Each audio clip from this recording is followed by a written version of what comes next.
everyone! In this video, I'm going to go over 3 different types of application questions for polynomials. Okay, the first one I'm going to go over is just expanding some of the polynomials that look like this. The second is the answers to this question here where we have to figure out the area. And the third involves looking at application questions involving circles. Okay, so let's look at this example here. So what I've got is I've got a set of polynomials and we kind of have to do FOIL twice. Not kind of, we actually have to do just that. So we have this one here, which really just looks like our normal FOIL. So what I'm going to do for this moment is just kind of leave it on the side and let's look at the second one.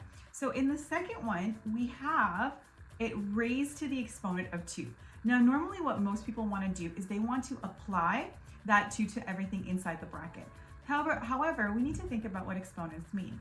Exponents mean taking like a screenshot around what's inside that bracket. So that means in reality, there are actually 2 of these. So what I'm going to do for this moment is I'm going to ignore this. I'm just going to kind of leave it on the side. And a strategy that works well for me is to divide the page in 2. And the reason I'm doing that is that way we can focus on one side until we combine those like terms together. So the first thing I'm going to do is rewrite the 4. We know we need to apply that, but we can apply that after. And then let's look at everything inside that bracket. So we have x minus 2. And that is being squared. That means there's another x minus 2. So now that looks familiar. That looks like our FOIL. So we can do the same thing and FOIL it out. Now, for the interest of time, what I'm going to do is I'm just going to go ahead and work through it. If you need help or a reminder on how to actually carry out FOIL, whether you use the FOIL method or the box method, make sure you check out these 2 videos here. Okay, so when we are done foiling it, we should get something that looks like this. Now we need to apply that 4. So we can apply that 4 to everything inside that bracket there. So again, we're just going to go ahead and rainbow that in.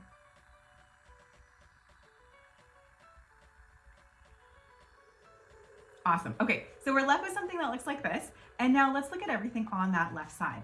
So with everything here, we're just going to go ahead and really just do our normal FOIL. So again, I'm just going to go ahead and work through that.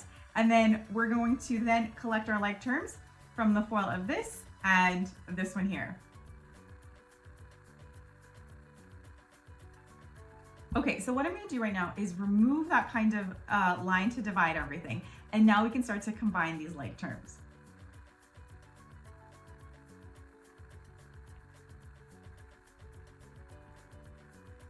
Okay, so we are going to be left with our final answer, which is this. Now, one thing I just want to point out is how I collected those like terms. So what I did is on this side of the page, if you will, I combined these like terms. So negative 4x and, positive 4x and negative 3x, that's going to be x. And we're going to combine that with negative 16x. So that's where I got my negative 15x from. And then finally, the positive 13 came from negative 13 and positive 16 together. So when it's all simplified, this is my final answer. So again, just as a friendly reminder, whenever we see a polynomial where it's like, I guess I should say a binomial with an exponent of 2, we want to make sure we expand it and then just carry through FOIL as we would normal. And then anything else, we will just combine those like terms.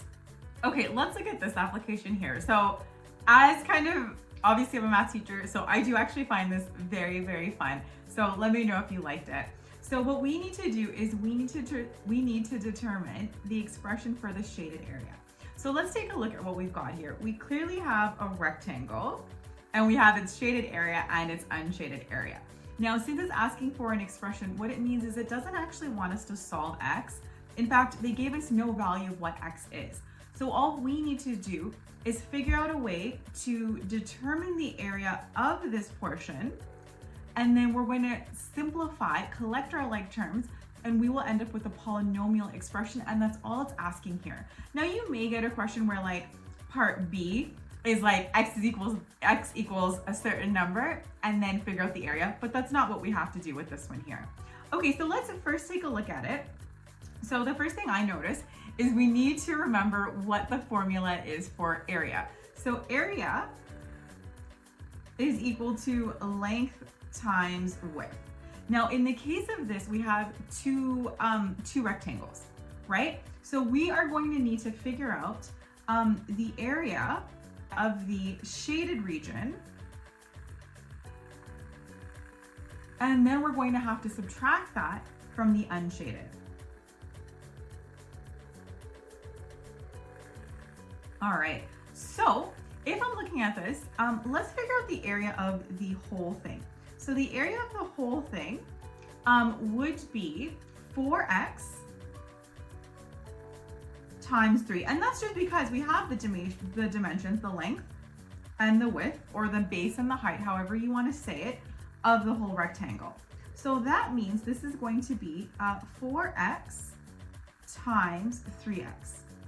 And then what we're going to need to do is take that away from the area of the inside, which would be this right here. 3x minus 1 times 2x plus 4.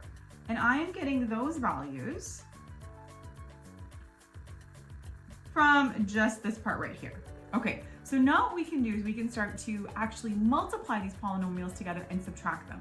One thing I am going to do in order to keep everything kind of like consistent is I am going to put some brackets around this indicating that that is one part of the rectangle and that this is the other part of the rectangle.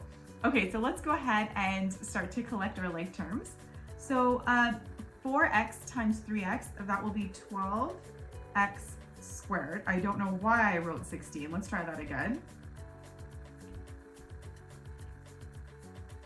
12x squared. Okay, and then let's look at our second portion. So our second portion, we are going to need to do our FOIL here. So it is a binomial times a binomial, okay? So let's try and keep track of everything here. So we're gonna do our first. So 2x times 3x is going to give me 6x squared. Then we're gonna do our outside. So 3x times 4 will give me 12x. Then we'll take a peek at these two here. So -1 times 2x, that's gonna give me -2x. And then finally the last is -1 times 4. Well, that's gonna give me -4.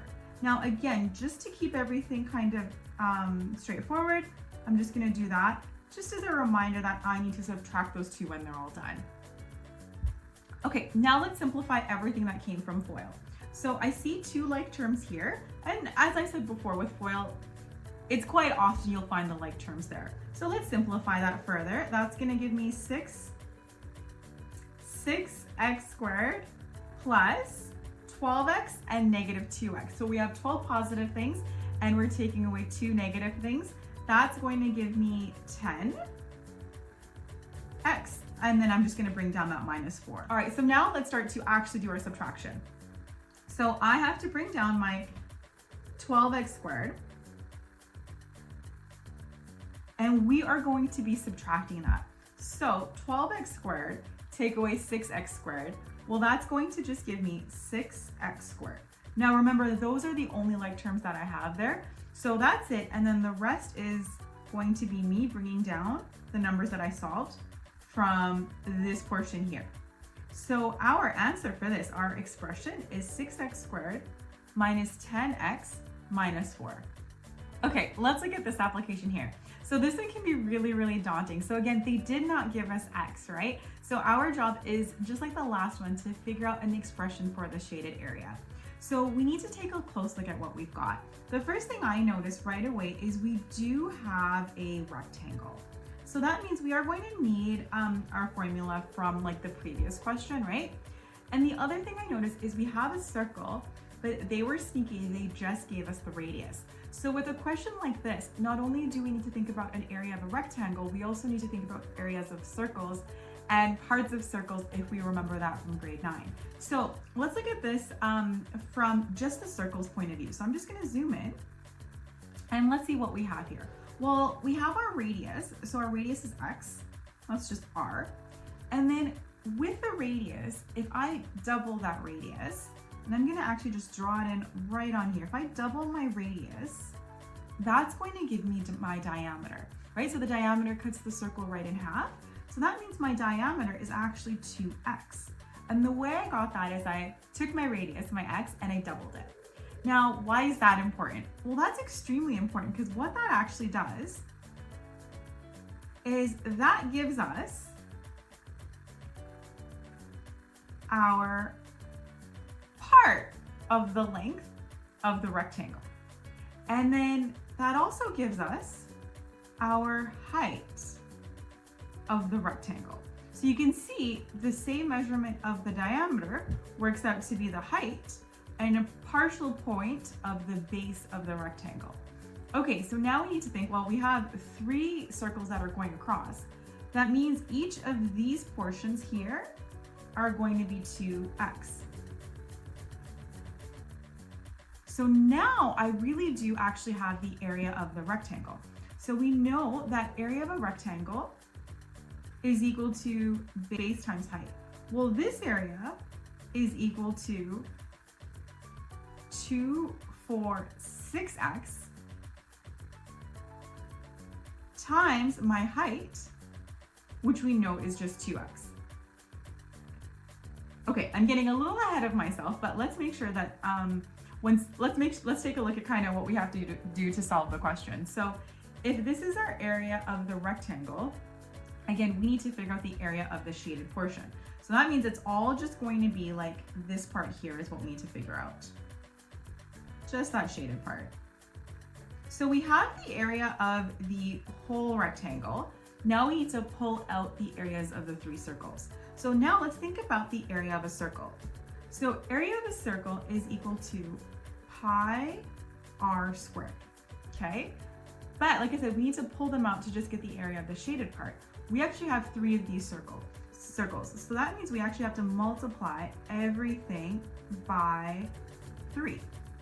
Okay, well, let's think about it. We need to, again, we're coming up with an expression, right? We don't know the value of x.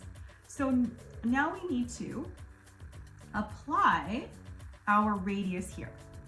Okay, so what this means is for my area of a circle, I'm gonna go 3 times pi x squared.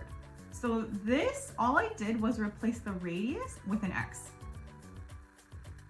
And the other part of this kind of question that is tricky is for pi, we can actually kind of just leave it alone. We don't need to worry about what, well, we know what pi is, but we don't need to calculate it any further than just leaving this symbol here. Okay, now let's start putting things together.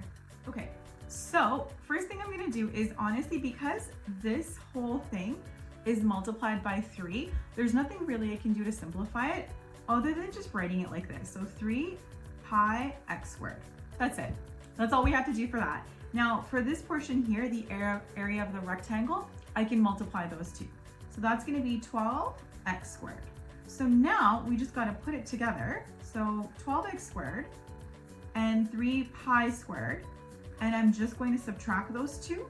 And that is going to be my answer. So altogether, my expression for this is 12x squared, take away 3 pi x squared.